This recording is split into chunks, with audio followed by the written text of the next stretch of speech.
great. You're ready? The Burmese python is one of the world's largest snakes. That's the business end down there. Keep that shut. They're only supposed to be found living wild in Southeast Asia, but after unwanted pet pythons were let loose into the Everglades National Park, this reptile has now found a new home in South Florida. Then I'm going to invert the bag over him. I have never let go of his head, right? I've maintained control of his head because that's the bitey bit.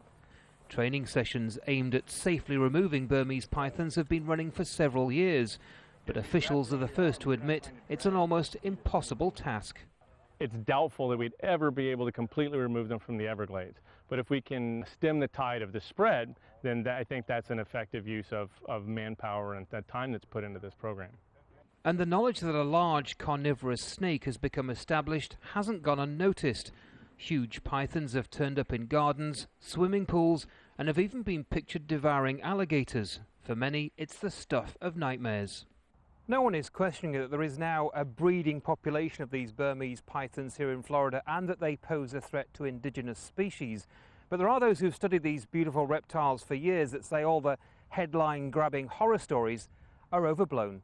If there were hundreds of thousands of pythons in the Everglades, everybody and their brother would be seeing them all the time, and that's just not the case.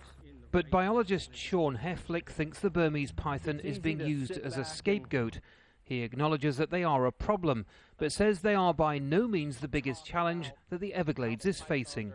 I mean, mercury levels, water pollution, hydrological cycles, all of these things that humans are directly impacting, you know, those are serious.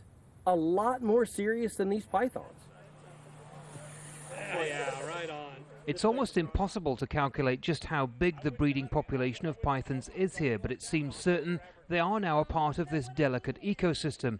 It's also certain they'll continue to make headlines. Andy Gallacher, Al Jazeera, Key Largo, Florida.